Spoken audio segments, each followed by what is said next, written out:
My name is Marion, and at 58, I thought I knew what home meant. After a month hiking the Smoky Mountains, breathing in pine and silence, I stepped off the bus, heart full.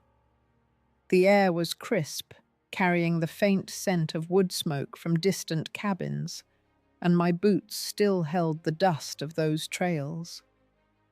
But at my doorstep, my suitcases sat like strangers, draped with my mother's quilt, its faded squares stitched with her love. A note in my son Kenneth's handwriting read, "Sorry, Mum, no space for you." My chest tightened. The house I built, now a locked door, its blue paint peeling under the evening sky. I stood frozen, the weight of those words sinking in my breath, catching like a snagged thread. Have you ever felt cast out of your own life, left wondering where you belong? Share where you're watching from, and if this stirs a memory, consider liking or subscribing for more stories of finding your way home. The streetlights flickered on their pale glow, washing over my suitcases, huddled by the door like forgotten guests. I sat on the curb, my knees stiff from the long bus ride, the Ohio evening's chill seeping through my thin jacket. The air carried a faint dampness, promising rain, and the neighborhood was hushed save for the distant hum of a lawnmower. My fingers clutched Kenneth's note, its edges curling in my grip. My house, the one I'd painted blue with my late husband, stood silent, its windows dark, reflecting nothing but the street's faint light. I'd raised Kenneth there, bandaged his scraped knees on the porch, read him stories by lamplight until he drifted to sleep. Now it felt like a stranger's home, shutting me out without explanation. I pulled out my phone, hands trembling, the screen's glow harsh in the dusk. I dialed Kenneth's number, my heart thudding. Straight to voicemail. His voice, clipped and formal, said, "Leave a message." I tried Diane, my daughter-in-law, but her phone didn't ring. Just silence, cold and final. My thumb hovered over the call button, but I stopped. What could I say? Please let me in. Explain why you locked me out. The words felt heavy, lodged in my throat like a stone I couldn't swallow. Across the street, Esther's porch light glowed a soft beacon in the growing dark. She stood there, her grey hair pulled back, her apron dusted with flour from her evening baking. I'd known her for years, shared coffee and gossip about the neighbor's new dog or the street's potholes. Her eyes met mine, soft with pity.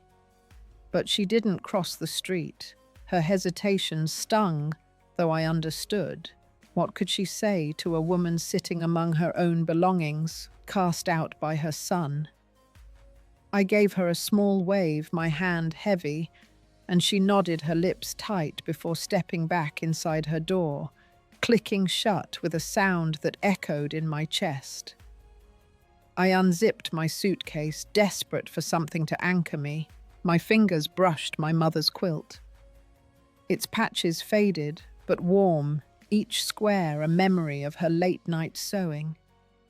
Tucked inside was a photo from Kenneth's wedding, creased at the edges, the paper soft from years of handling.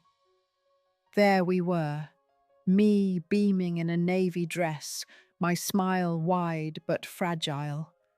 Kenneth grinning in his tux, his arm around Diane. Diane, her smile tight, her hand gripping his arm like a claim. I'd felt a chill from her that day, a distance I'd dismissed as wedding nerves. Now, staring at the photo, I wondered if I'd missed a deeper crack, a fault line forming in our family. I thought back to the day I signed the house over to Kenneth 3 years ago when Karen was born and their finances were stretched thin.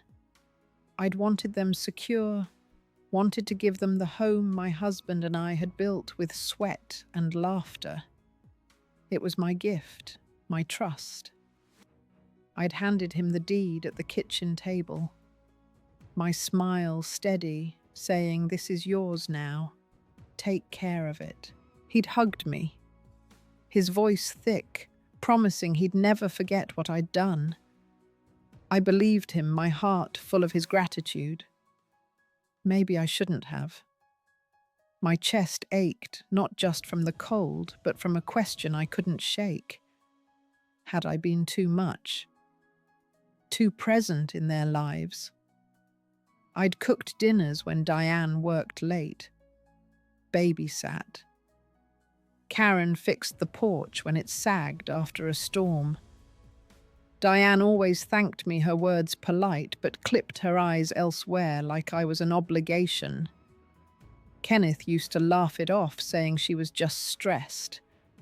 But maybe I'd been blind, too eager to keep us close too quick to fill the gaps left by my husband's death. His absence a wound I'd patched with family. I stood, my legs shaky, the curb's concrete cold beneath me. I walked to the door, pressing my hand against the wood, its grain rough under my palm. I remembered the day we moved in, my husband carrying me over the threshold, both of us laughing, paint cans stacked in the hall. Now the key in my pocket was useless, a relic of a life that no longer fit. I knocked softly at first, then harder, the sound swallowed by the night. No answer. The silence pressed against me, heavier than the damp air. I turned back to my things, the quilt catching the streetlight's glow, a faint reminder of what I'd lost. Somewhere inside my life was being rearranged without me, and I didn't know why. I gathered my suitcases, their wheels scraping the pavement, a grating sound that matched the churn in my chest. I walked toward the diner at the end of the street, its neon sign buzzing, casting a warm glow that felt like a small mercy in the dark.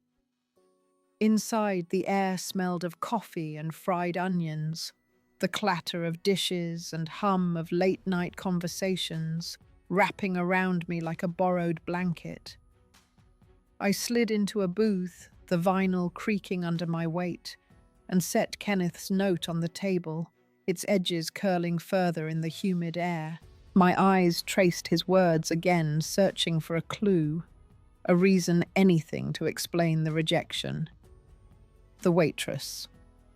A young woman with tired eyes and a name tag reading Clara poured me coffee without asking, her movements practiced but kind. I nodded thanks. My voice caught somewhere deep, unable to form words. I pulled out my phone and texted Lois, my friend from the old neighborhood. Her porch swing a memory of countless evenings spent laughing over wine, swapping stories of our kids' triumphs and tantrums. She'd understand this ache. Kenneth locked me out, left my things on the steps. I don't know what to do. I typed, my fingers clumsy. Her reply came fast.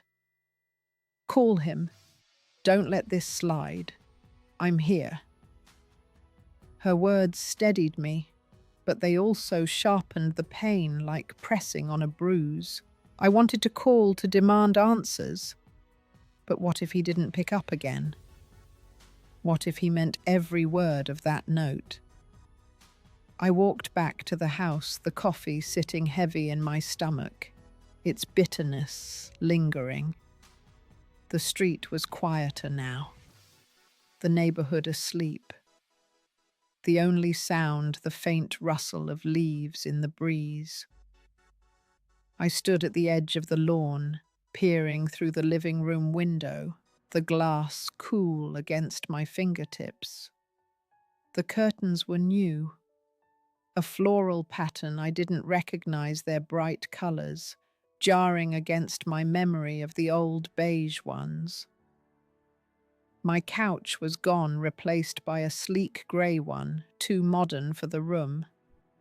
A lamp I'd bought at a flea market years ago sat in the corner, its shade tilted, but everything else felt foreign, new furniture, new layout, a new life that had no place for me. Lois called, her voice low and urgent through the phone's static. "Marian, you can't just sit there. Go knock again. Make them face you." I wanted to, my hand itching to pound on the door, but my feet wouldn't move. "What if they don't want me here?" I whispered, my voice barely audible. She sighed long and heavy, a sound that carried her own scars. I thought my kids needed me forever too. Then they sold my house out from under me. "You've got to fight for your place." Her words stung, echoing my fear of fading into irrelevance, a ghost in my own family. She'd rebuilt her life after her kids' betrayal, found new purpose in her garden and church. But could I?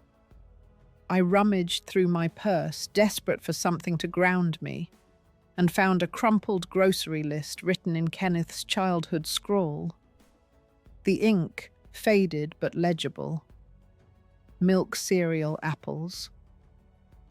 I'd kept it from a summer long ago when he was 8, all gap-toothed smiles, proudly helping me shop at the corner store. He'd promised to carry the bags forever, his small hands struggling with the weight.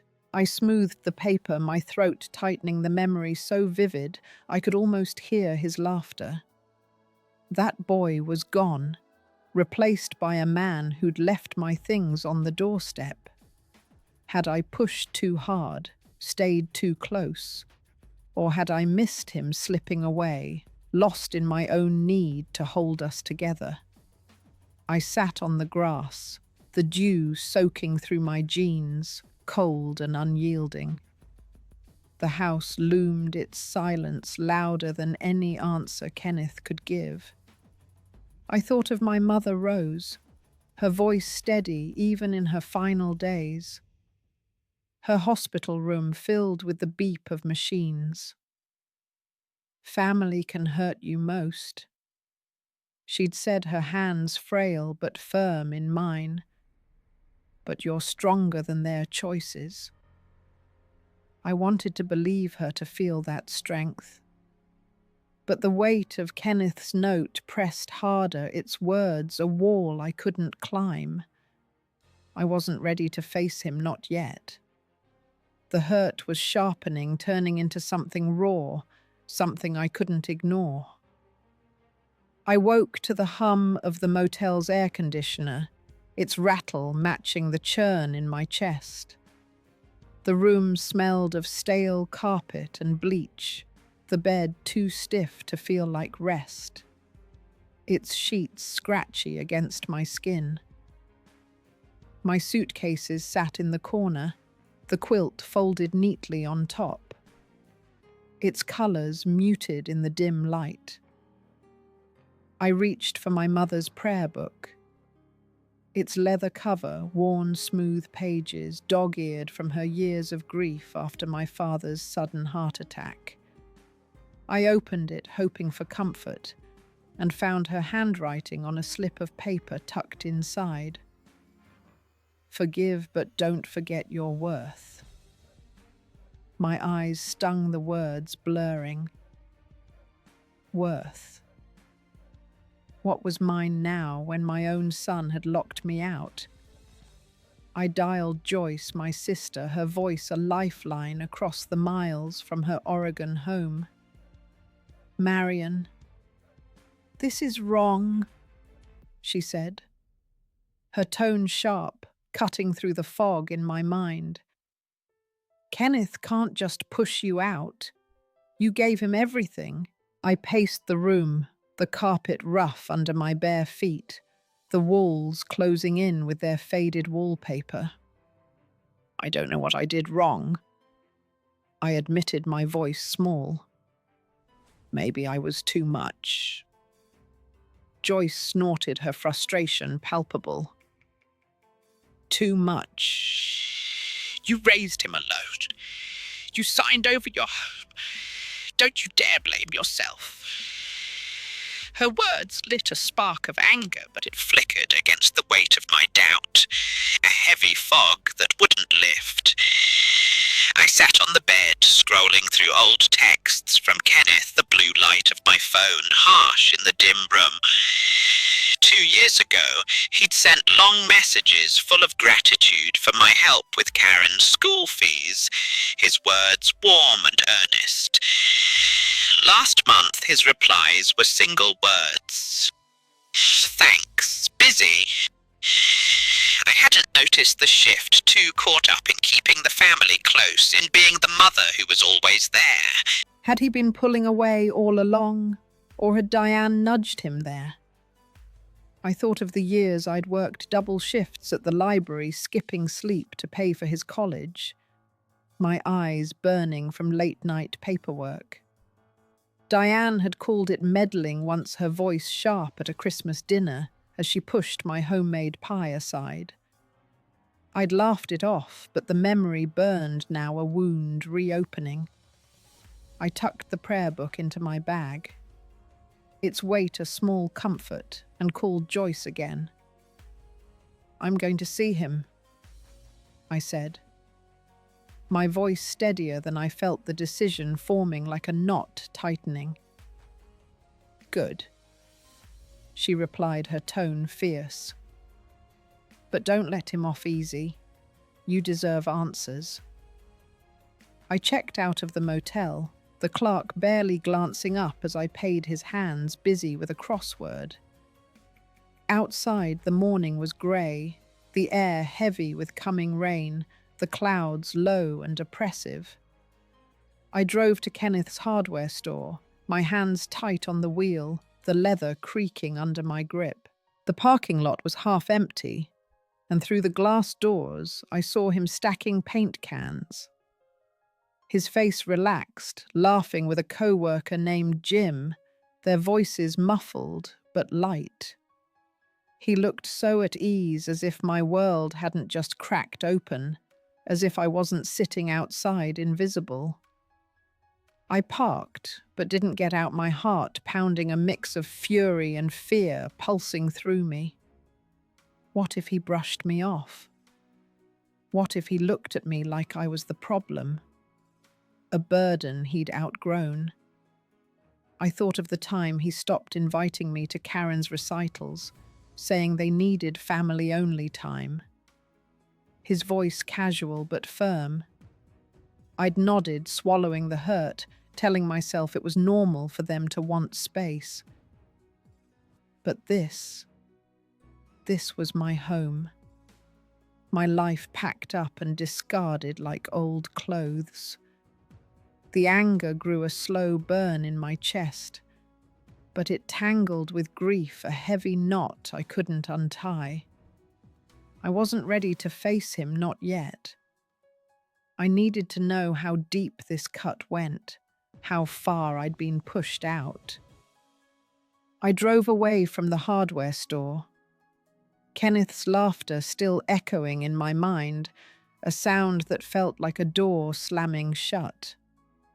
The streets blurred as I headed to the park where we used to spend Sundays, the one with the oak tree where Kenneth had carved his initials at 10, his pocket knife clumsy but proud. I parked and walked to a bench, the wood worn smooth by years of families like ours, its surface cool under my hands. The air carried the scent of cut grass, sharp and clean, but it did nothing to ease the tightness in my chest.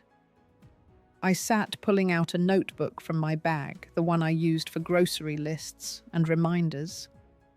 Its pages creased from years of use. Today it would hold something else, something heavier. I started writing a letter to Kenneth, words spilling out in a rush of ink, the pen's scratch loud in the quiet park. Why didn't you talk to me? Why leave a note like I'm a stranger? My hand shook the lines, uneven ink, smudging where my fingers brushed. I gave you everything. My time, my home, my heart. What did I do to deserve this? I wrote until my hand cramped the pages filled with questions I'd never send, each word a release and a burden. The act felt like shouting into a void, my voice swallowed by the silence I'd been left with. I looked up the park quiet, except for a groundskeeper raking leaves nearby, his movements slow and deliberate.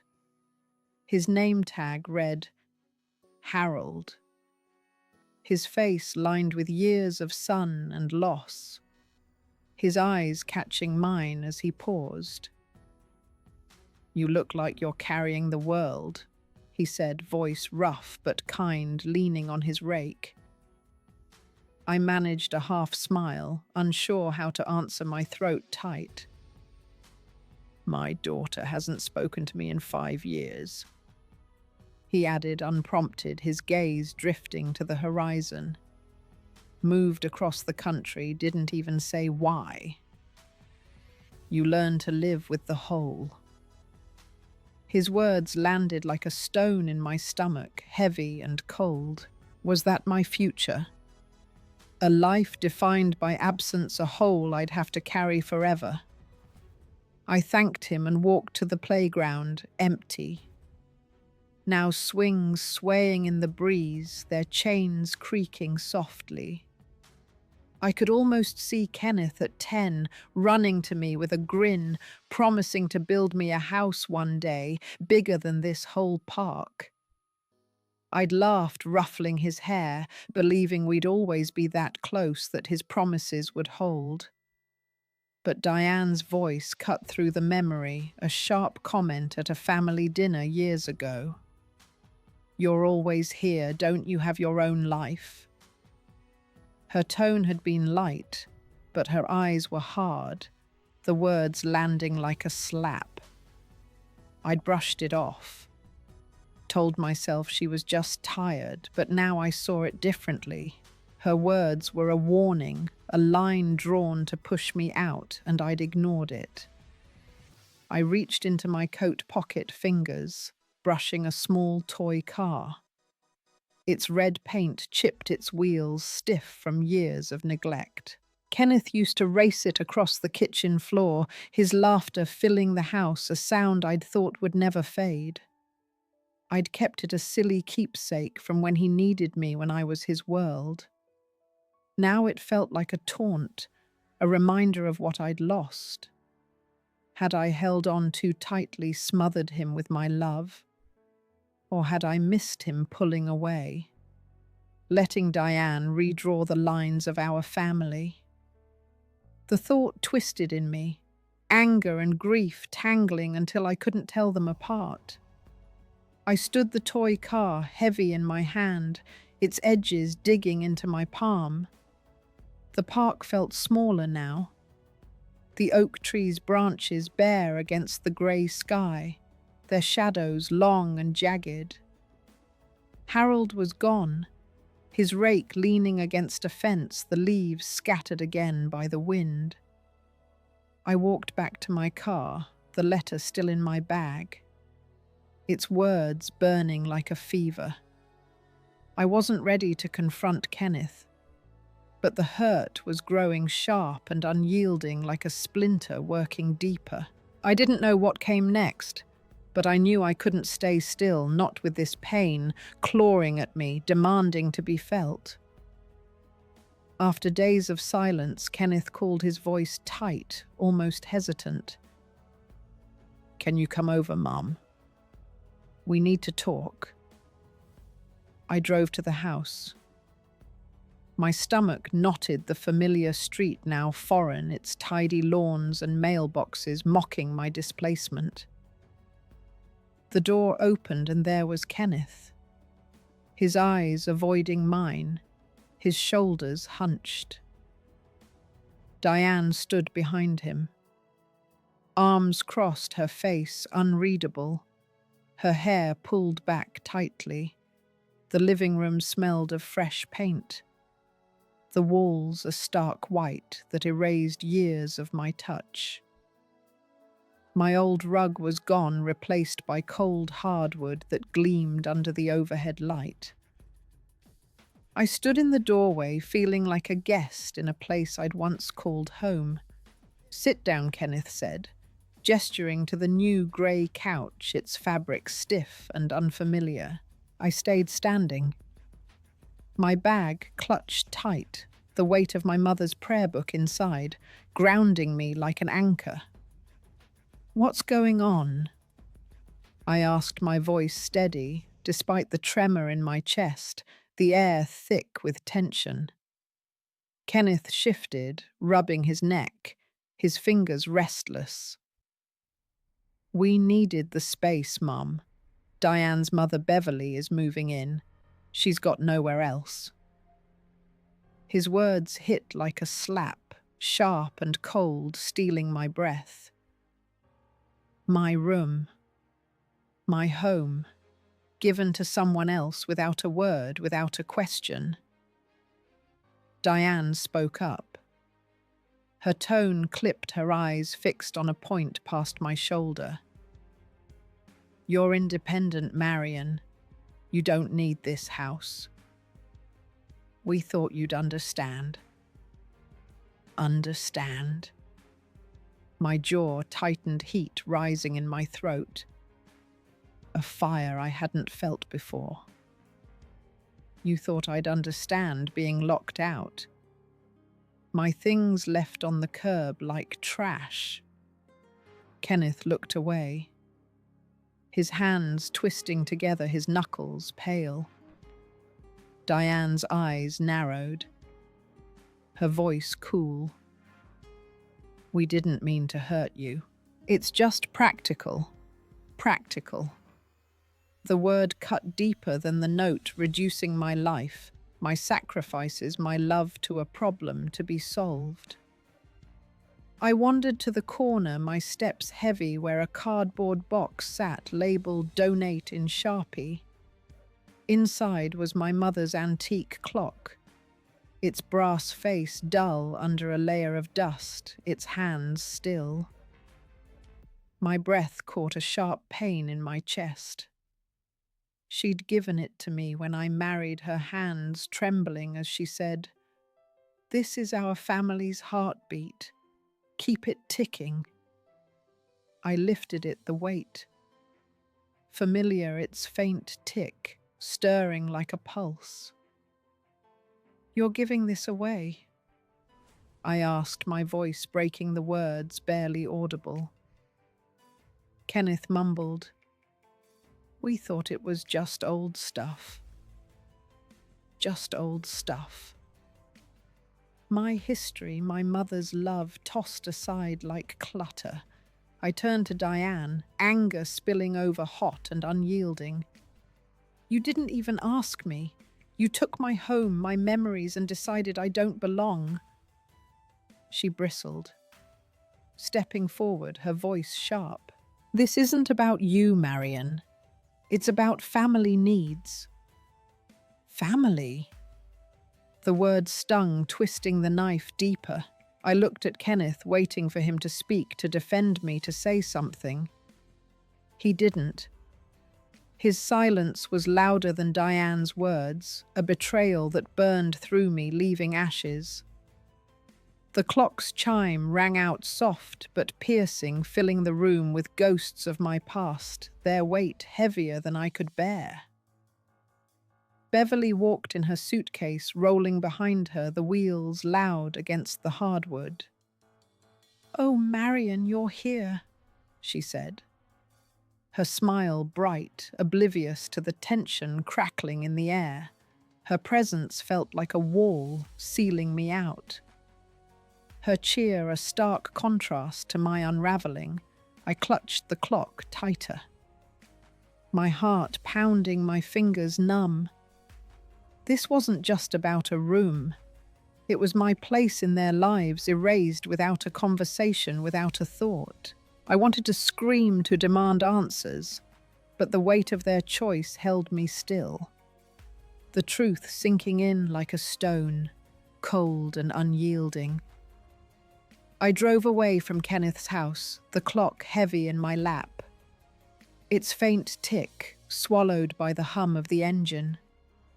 My vision blurred, tears spilling as I pulled over to a quiet street, the sodium glow of streetlights cutting through the dusk, their light harsh against my eyes. I set the clock on the passenger seat, its brass glinting like an accusation, a relic of a life I no longer fit. My hands shook as I reached for my phone, desperate for someone to hear me, to make this real. I called Lois, my voice cracking, barely holding together. They gave my home to Diane's mother. I said the words jagged. They didn't even ask. Lois's voice was sharp, cutting through my haze like a blade. That's not just thoughtless, Marion. That's cruel. You need to protect yourself. Freeze the house transfer, now. Her words sparked something, a flicker of resolve. But the pain was louder, a roar in my ears. I opened my bag, pulling out Kenneth's note, staring at it under the dim streetlight. The handwriting wasn't his. It was Diane's. The loops and slants, unmistakably hers, precise and cold. My stomach twisted, a new wound opening. She'd written it, not him. Had he even known? Had he agreed? Or just let her decide? I thought of the promise Kenneth made after my husband died. His teenage voice earnest, his eyes red from crying. I'll always have your back, Mum. I'd believed him, clung to that vow through every sacrifice, every late shift, every missed meal, every dollar saved for his future. But now Diane's control was clear, woven through years of small moments I'd overlooked, her curt nods when I offered to babysit, her insistence on redecorating my kitchen with glossy cabinets. I hated her voice cutting through family dinners to shift the conversation away from me. I hadn't seen it then, too focused on keeping us whole, on being the mother who never faltered. Now it was undeniable she'd orchestrated this, and Kenneth had let her, his silence a betrayal deeper than the note. I clutched the steering wheel, my knuckles white, the leather creaking under my grip. A memory surfaced, unbidden, Diane at Karen's 5th birthday, rolling her eyes when I brought out my mother's recipe for peach cobbler, its crust golden and warm. Nobody eats that old stuff anymore, she said, loud enough for the room to hear, her smile sharp. The guests laughed, but Kenneth stayed quiet, his fork still, his eyes on his plate. I'd swallowed the hurt, told myself it was nothing, just a moment, but it wasn't nothing. It was the start of being erased piece by piece until my own son left my life on the doorstep, packed away like a memory no one wanted. I opened my phone, finding a voicemail from Karen, her small voice trembling through the static. Grandma, I miss you. Why aren't you here? My heart broke open, the pain raw and jagged, cutting deeper than Diane's words.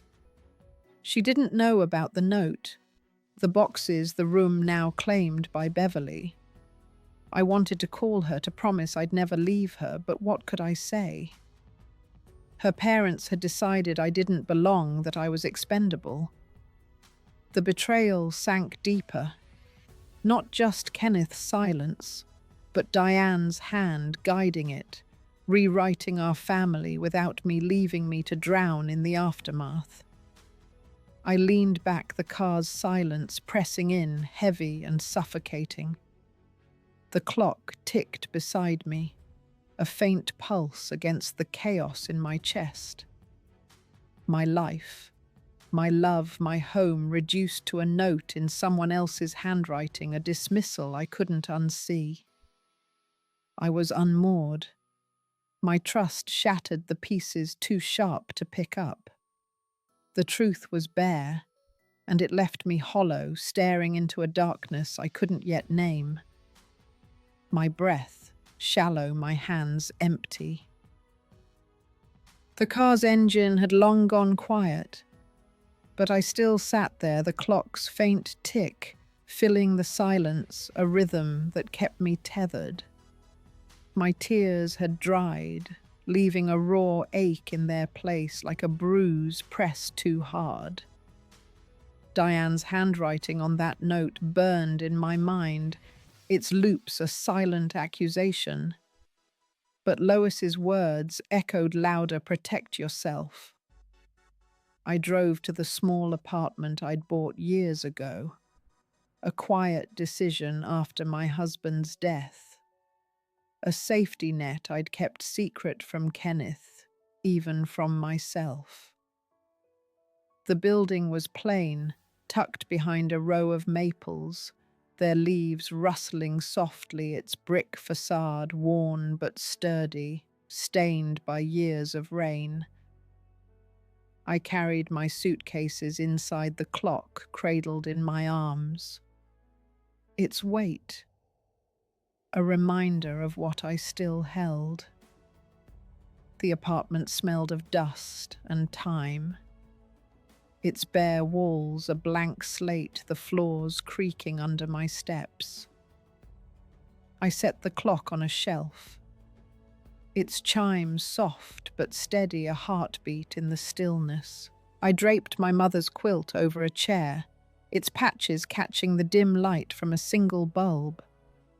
This was mine.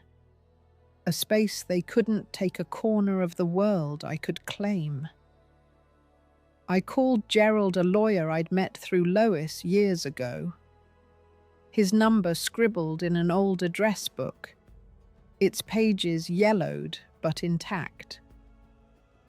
I need to freeze the house transfer. I said, my voice calm but firm, surprising me with its strength. I signed it to my son, but things have changed. Gerald's tone was warm, professional, a steady anchor. We can do that, Marion. Come by tomorrow. Bring the deed. I nodded, though he couldn't see, a spark of control flickering inside me, a small flame in the dark. I unpacked slowly, each item a reclaiming, a quiet act of defiance. A chipped teacup from my mother's set its handle worn from her hands. A photo of Karen at 3, giggling in my garden, her cheeks smeared with dirt. I thought of the day I bought this place, a quiet choice after my husband's accident left me alone. The hospital's antiseptic smell still clinging to my clothes. I'd wanted something to fall back on, a piece of independence I'd tucked away, never expecting to need it. The memory steadied me, reminding me I'd survived loss before his death, the long nights that followed. I could do it again, even if this hurt felt sharper, more personal. I sat at the small kitchen table, its surface scratched but solid, and pulled out a notepad. I wrote to Karen, my pen steady, despite the weight in my chest. Sweet girl. I'll always be here for you no matter what. Let's have ice cream soon, just us.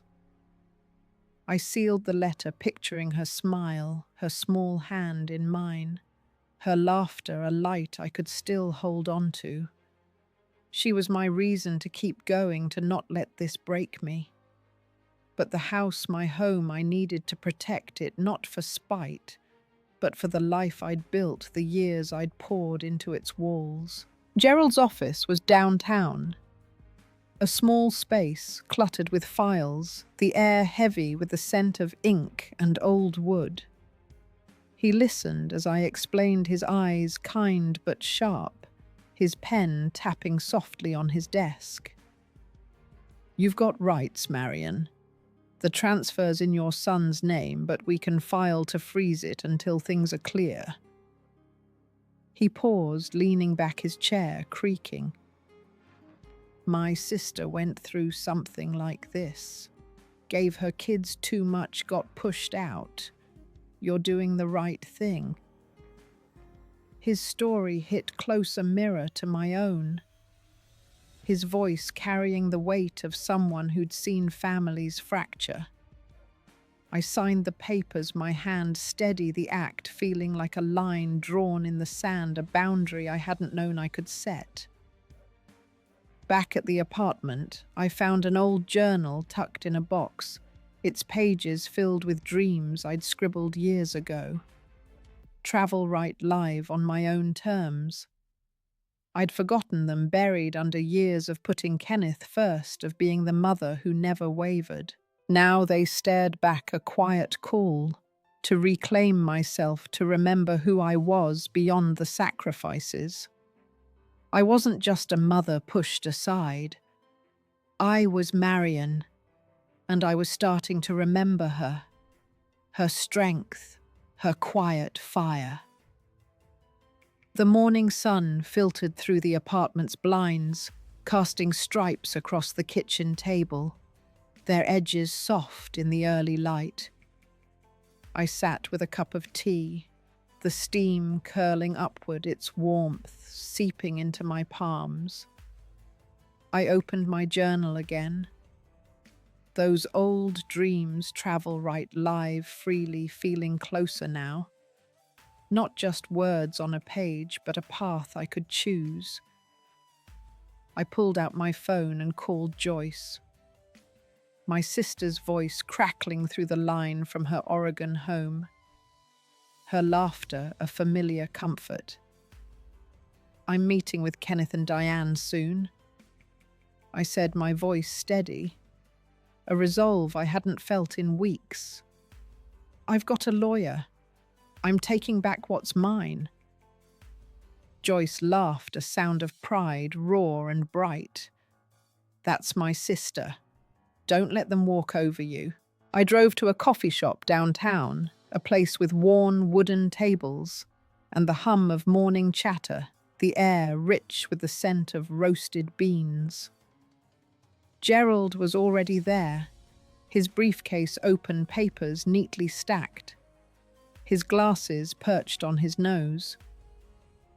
"We're ready for the family meeting," he said, sliding a folder toward me, its weight solid in my hands. "The freeze is in motion. They can't transfer or sell without your consent." I nodded, my fingers tracing the folder's edge, the paper cool and crisp. "I don't want to hurt them," I said quietly, my voice softer than I meant. Gerald leaned forward, his eyes steady, kind, but unyielding. "You're not hurting them, Marion. You're protecting what you built." His words settled in me, a quiet strength I hadn't felt in weeks, a reminder that I had a right to my own place. I spent the afternoon preparing, drafting a speech in my mind, each word chosen with care. Not angry, not pleading, but clear like a bell ringing true. I'd tell Kenneth and Diane I deserved respect, a voice in my own life. I practiced in the apartment, standing in front of the mirror, my reflection older but fiercer than I remembered, my grey hair catching the light. "You took my home without asking," I said aloud, testing the words, their weight, grounding me. "But I'm not invisible." Each syllable felt like reclaiming a piece of myself. A woman who'd given too much, but wasn't done yet, who still had something to say. I called Joyce again, needing her fire to keep mine burning, her voice a steady anchor across the miles. I'm nervous. I admitted, my hands twisting the phone cord. What if Kenneth shuts me out for good? She was quiet for a moment, then said, You're not fighting for his approval, Marion. You're fighting for you. I learned that when my kids stopped calling. You'll be okay. Her words were a tether pulling me back to my resolve, her own story of loss and rebuilding, a mirror to my own. She promised to fly in for the meeting. Her presence, a quiet promise of solidarity, a reminder I wasn't alone. Later, I walked to a community center nearby, its bulletin board crowded with flyers. Their colors faded but hopeful. One caught my eye. A book club meeting that evening. Its description promising stories of resilience. I signed up, my hand steady. As I wrote my name, the pen's ink bold against the paper. The room was small, filled with faces I didn't know, but a woman named Frances welcomed me, her smile warm, her hands dusted with flour from baking. I started over at 60, she said, pouring me coffee, its aroma rich and grounding. Left a marriage that didn't see me. You'll find your place. Her story mirrored mine, a quiet echo of my own journey, a reminder I wasn't the only one rebuilding. Back at the apartment, I found a locket in my suitcase, a gift from Karen years ago. Its tiny clasp still holding a photo of us at the zoo, her smile wide under a straw hat. I fastened it around my neck, its weight a small anchor against my collarbone. I stood by the window looking out at the maples, swaying in the evening breeze, their leaves catching the last light. My speech was ready, my heart steady, a quiet fire burning inside. I wasn't just a mother pushed aside. I was Marion, and I was choosing myself. I touched the locket, my fingers still, and felt the quiet power of knowing I could face them, my resolve as solid as the ground beneath me. The dining room was too small for the weight of the moment, its walls pressing in the air, thick with unspoken words. I sat across from Kenneth and Diane Gerald, beside me, his briefcase, a quiet shield, its leather worn but steady. Joyce was there too, her presence a warm strength at my left, her eyes fierce with support. The table once mine held a new centerpiece, a glass bowl I didn't recognize, its curves catching the light. Karen sat at the far end, her eyes wide, darting between us, her hands fidgeting with a napkin. The air smelled faintly of Diane's lavender candles, their scent cloying, doing nothing to ease the tension coiling around us like a tightened spring. I cleared my throat, my voice low but firm, cutting through the silence. I froze the house transfer, I said, sliding Gerald's papers forward, their edges crisp against the table's smooth surface. This is still my home legally. You didn't ask me, didn't talk to me. That stops now. Kenneth's face paled, his mouth opening, then closing, his eyes fixed on the table. Diane's eyes narrowed, her fingers tightening on her coffee mug, the ceramic clinking softly. You're making this harder than it needs to be, she said. Her voice sharp but unsteady, betraying a crack in her composure. Gerald leaned forward, calm, his voice even as a judge's. "It's not hard, Diane. Marion has rights. The law's clear." Kenneth finally spoke, his voice barely above a whisper, trembling like a leaf in the wind. "Mom, I didn't mean for it to go like this. We just needed space for Beverly." His words stung not for what they said, but for what they didn't. No apology, no regret for the note for my things left in the cold, exposed to the world. I looked at him, searching for the boy who'd clung to me after his father's death, his small arms tight around my waist. He was gone, replaced by a man who couldn't meet my eyes. His shoulders slumped under the weight of his own silence. Diane stood her chair, scraping the floor. A harsh sound that cut through the room. "This is our home now, Marion. You gave it to us. You can't just take it back." Her words were a blade slicing through the fragile hope I'd carried into the room. Her tone sharp with accusation. Gerald raised a hand, his voice steady, unwavering. "She's not taking anything. She's ensuring her place is respected. You don't get to decide she's invisible." Diane's face flushed, her lips parting, but she said nothing. Her silence louder than her words. A wall I couldn't breach. Karen's voice broke through, small and trembling, a thread of light in the dark. "Grandma, I didn't know they put your stuff outside. I thought you were just away." She ran to me, her arms wrapping around my waist. Her tears soaking my sweater, warm and heavy.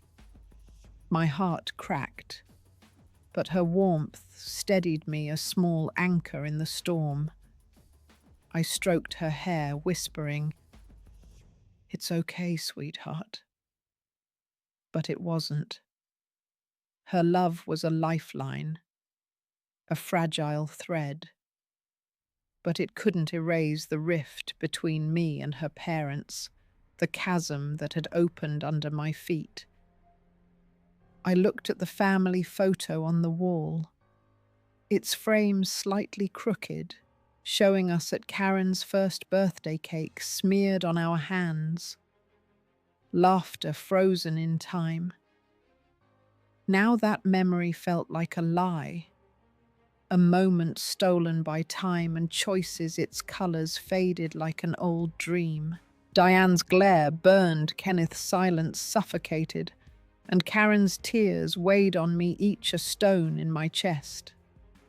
The room felt smaller, the air thick with unspoken accusations, the lavender scent turning sour. I'd taken a stand, drawn a line, but the cost was this.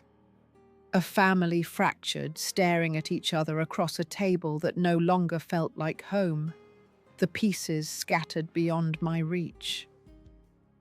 I left Kenneth's house with Joyce's hand on my arm, her grip firm as we stepped into the evening chill, the air sharp with the promise of rain.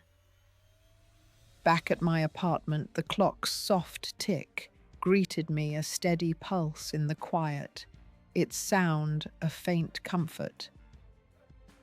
I sat on the couch, Karen's tear-streaked face still vivid, her hug, a fleeting warmth against the coldness of that dining room. My phone buzzed, Kenneth calling his name, flashing on the screen. "I'm sorry, Mom," he said. His voice strained, thin with guilt. "We'll make space for you soon. I didn't mean to hurt you." His words felt hollow, a promise too late to mend what was broken, like trying to patch a shattered vase with weak glue. I stood pacing the small living room, the quilt's colours muted in the lamplight, its patches a quiet reminder of my mother's strength. I agreed to keep the house in his name for now, but with my legal hold intact, a boundary I'd set to protect myself. It wasn't about ownership, it was about respect, something I'd let slip too long assuming love would be enough. I thought of the dinners I'd cooked for them, the late nights, sewing Karen's Halloween costumes, her witch's cape fluttering as she twirled. Diane's curt nods. Her eyes, always elsewhere, had been a sign I'd ignored, a slow erasure I hadn't seen coming. Had Kenneth noticed her distance, or had he chosen not to, letting her lead while I faded? The next day, I took Karen to the park, our first outing since the meeting, the grass damp under our shoes. She kicked pebbles along the path, her voice quiet, hesitant. "Mum said you're mad at us," she whispered, her eyes on the ground. I knelt, meeting her gaze, her brown eyes wide with worry. "I'm not mad at you, sweetheart. Never you." Her small nod was a lifeline, but her words stung proof of Diane's spin on the truth, twisting my stand into something ugly. We bought ice cream. Her laughter a flicker of light as she licked chocolate from her fingers. But it couldn't erase the shadow of her parents' choices, the weight of their dismissal. Esther stopped by that evening, her knock hesitant, her arms carrying a small basket of muffins. "I saw you at the house," she said, sitting across from me with a cup of tea, its steam curling in the air. "You stood tall. I didn't have that strength when my son moved away." Her eyes were soft, reflecting my own struggle. Her hands worn from years of gardening. She'd rebuilt her life, found peace in small things, her roses, her church choir. Her story was a mirror showing me I could survive this. But the weight of Kenneth's apology lingered half-hearted and unresolved, a wound that hadn't healed.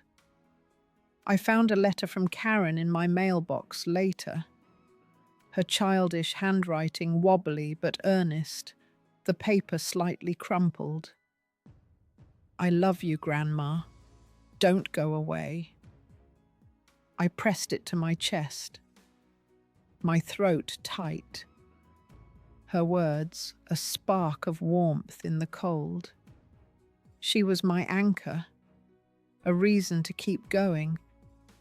But the rift with Kenneth and Diane felt wider than ever, a chasm I couldn't bridge. I sat by the window the night outside, still the maples barely stirring their shadows, long and quiet. I'd taken a stand, drawn a line, but the cost was a quiet fracture. A family held together by threads too thin to trust. The clock ticked on its rhythm steady, and I felt the ache of what we'd lost settle deep. A heavy calm before whatever came next.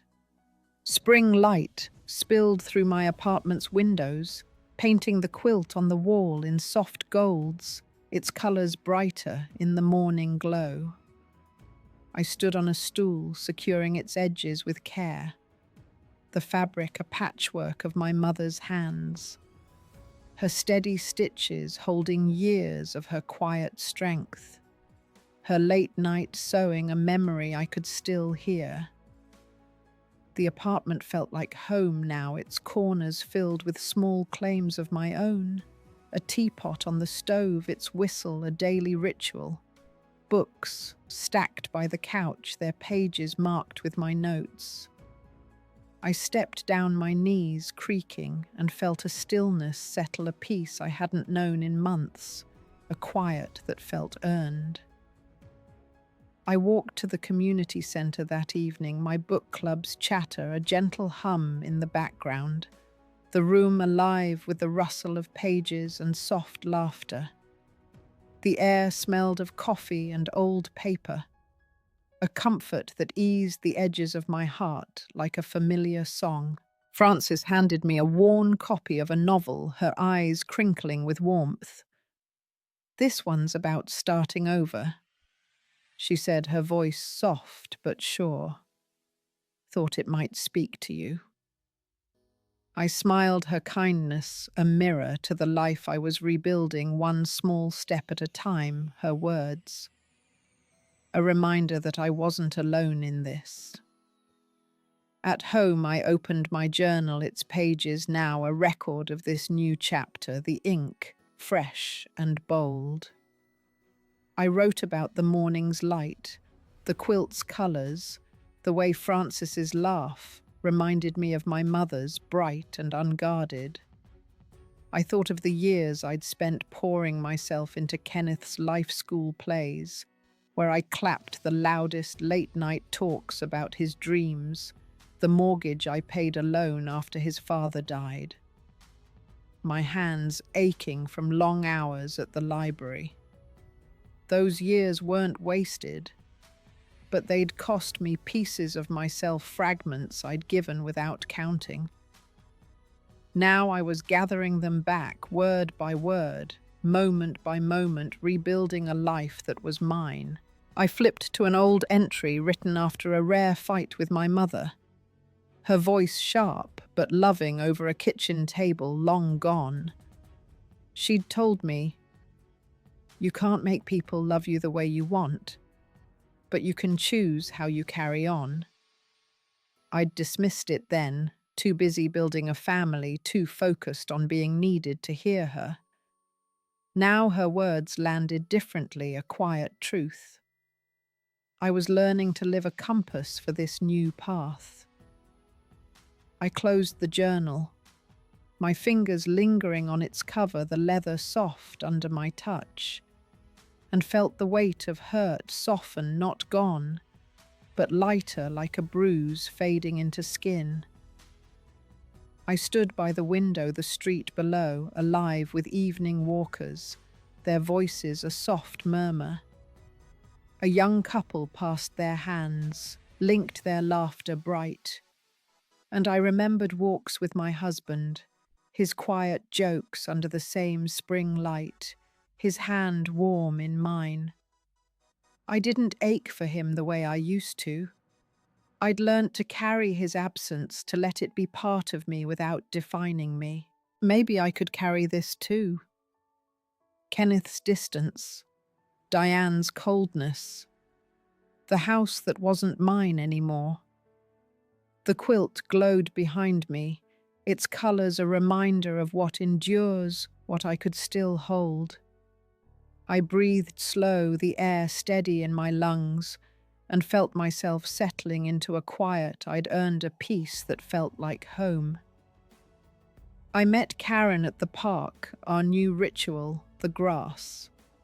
Soft under a late spring sun, its warmth soaking into my skin. She carried a small picnic basket, her smile bright as she spread a blanket near the pond, its surface rippling gently. We sat sharing sandwiches, her chatter about school filling the air, her voice a melody I cherished. "I told Mum I want to see you more," she said. Her tone firm for an 11-year-old, her eyes fierce with loyalty. I nodded, my heart swelling, and handed her the locket I'd worn since the family meeting, its silver catching the light. "This is yours now," I said, fastening it around her neck, my fingers brushing her soft hair. Her eyes lit up, fingers tracing the locket's edges, a smile breaking across her face. We walked along the water, her hand in mine, the breeze carrying the scent of blooming lilacs, sweet and fleeting. I remembered my mother's voice, her last days in the hospital. the air heavy with antiseptic whispering. Family is what you choose to hold close. Karen was my choice. Her trust a thread I'd never let break a bond stronger than the house I'd lost. I didn't need Kenneth's full return to feel whole. Her small hand, warm and sure, was enough to anchor me. I called Joyce later. Her voice warm through the phone, a lifeline across the miles. "I'm coming to visit soon," I said, the words easy now, flowing like water. "I want to see your garden, hear your stories." She laughed, promising a week of coffee and long talks, her Oregon porch already vivid in my mind. I hung up, picturing her roses the way she'd described their colors, a new memory waiting to be built. The apartment felt warmer as I sat at my table, the clock's tick. A steady companion, its rhythm a quiet heartbeat. I thought of the years I'd spent waiting for Kenneth to see me, to value me the way I'd valued him. My heart tethered to his approval. That waiting was over, not with anger, but with quiet release, a letting go that felt like breathing again. A young volunteer at the park, Eileen stopped by during our picnic.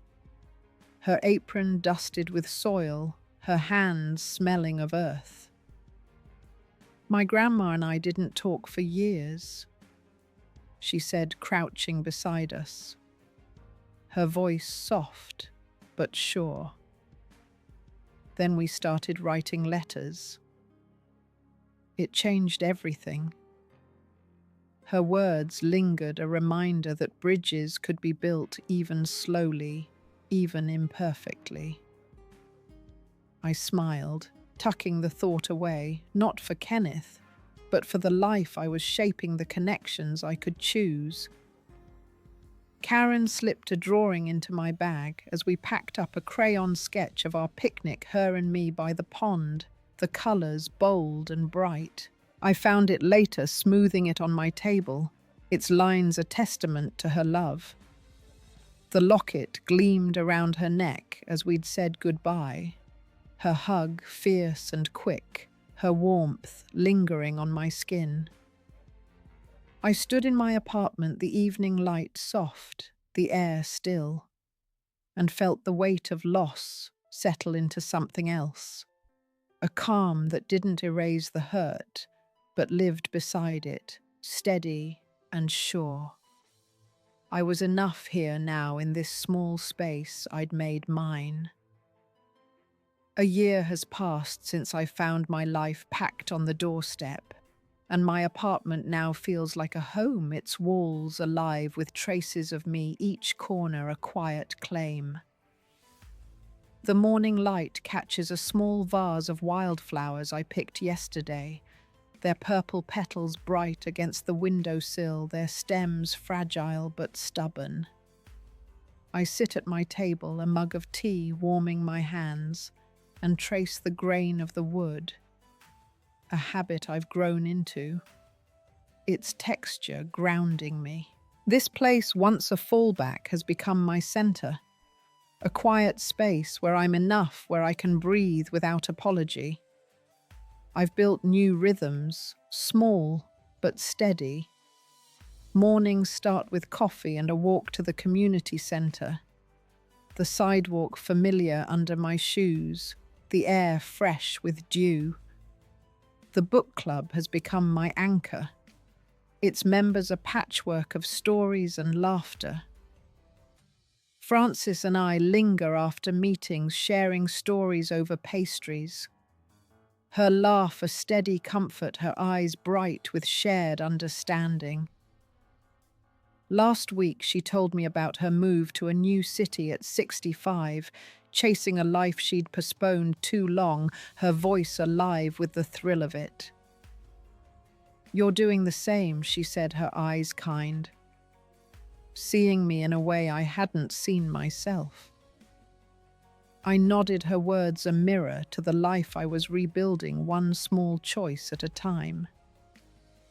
I visited Kenneth and Diane last month, a cautious dinner at their house, the air heavy with the weight of what we'd lost. The table was set with new plates, their edges gleaming the meal polite but strained like a conversation held underwater. Kenneth hugged me, his grip brief, his eyes flickering with guilt. Diane offered a tight smile, her words careful, measured like steps on thin ice. I didn't push, didn't ask for more than they could give, my heart steady in its own quiet strength. I brought a small gift for Karen, a journal like mine, its pages blank for her dreams, her future. She grinned, promising to write me letters, her fingers tracing the cover. That was enough a thread to hold on to without pulling too tight a connection that didn't need the house to endure. I've started writing again, not just in my journal, but stories, small pieces of my life I'd forgotten to tell, moments I'd buried under years of giving. At the community center, I shared one about my first summer job, picking berries under a relentless sun. My hands stained red, my back aching, but my heart full. The group listened, their nods quiet, their questions gentle, their eyes holding mine. Francis squeezed my hand after saying, "You've got a voice, Marion. Keep using it." Her words stayed with me, a reminder that my story matters, even if it's only mine to tell, a light I could carry forward. The wildflowers on the sill droop slightly, their stems bending toward the light, their petals soft against my fingers. I adjust them, my touch gentle, and think of the years I spent tending to others. My own roots left dry, neglected in the rush to be needed. Now I'm learning to water them through walks. Words, the small act of choosing myself each day. The hurt hasn't vanished, but it's quieter, a shadow that doesn't block the sun, a weight I can carry without breaking. I sip my tea, the steam rising, and feel a stillness settle. A life taking shape on my own terms, steady and true. I walk to the park most evenings now, the path familiar under my shoes, the air carrying the faint hum of cicadas, their song, a soft pulse in the dusk. Karen joins me sometimes, her chatter about school projects, a melody I cherish, her voice bright against the quiet. Last week she showed me a poem she wrote, her words clumsy but honest, about a tree standing alone but strong, its branches reaching despite the wind. I hugged her, my throat tight, seeing my own journey in her lines, her resilience a mirror to my own. She's growing into someone who sees the world deeply, and I'm here to witness it, to hold space for her light. I wrote a letter to my younger self last night. The apartment quiet except for the clock's steady tick. Its rhythm a heartbeat I've come to love. You gave too much. I wrote, my pen moving slowly, but that love wasn't wasted. It built you even when it broke you. I forgave her for trusting blindly, for thinking family would always hold her close, for believing love could prevent loss. That forgiveness felt like setting down a heavy bag, one I'd carried too long, its straps worn into my shoulders. I sealed the letter, tucking it into a drawer, a quiet act of letting go. A release that left me lighter. Esther visited yesterday, bringing a plate of her homemade cookies, their warmth filling the room, their scent sweet and comforting. We sat on my couch talking about her garden, her son's rare calls, her voice soft but steady.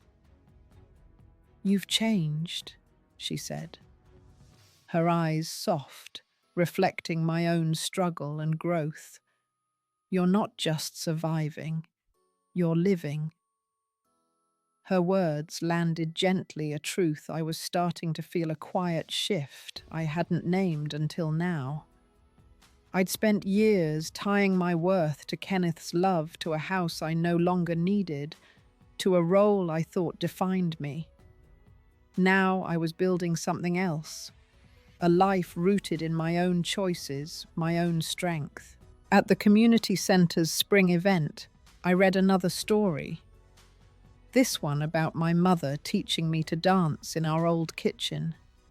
Her laughter brighter than the radio's tune, her hands guiding mine across the linoleum.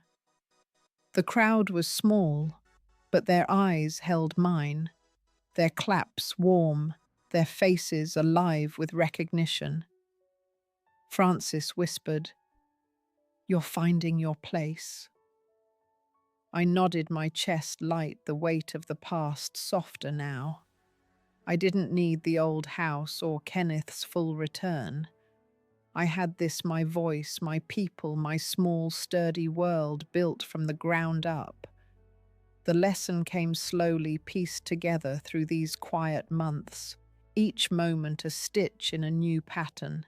The deepest hurts come from those we love, but they don't define us. We define ourselves through the choice to stand, to forgive, to build anew, to choose what we carry forward. I'm not the mother left on the doorstep anymore. I'm Marion whole, in ways I didn't know I could be, rooted in the life I've chosen, its foundation solid beneath me. The evening light fades, and I sit with that truth, its weight soft but sure, a quiet strength that carries me forward. What moment in your life taught you to choose yourself, to find your own ground? Share it below. I'd love to hear your story, to know what keeps you steady.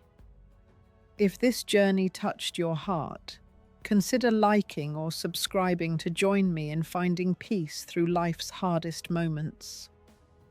Thank you for listening, for being here with me. May you find your own quiet strength today and carry it forward.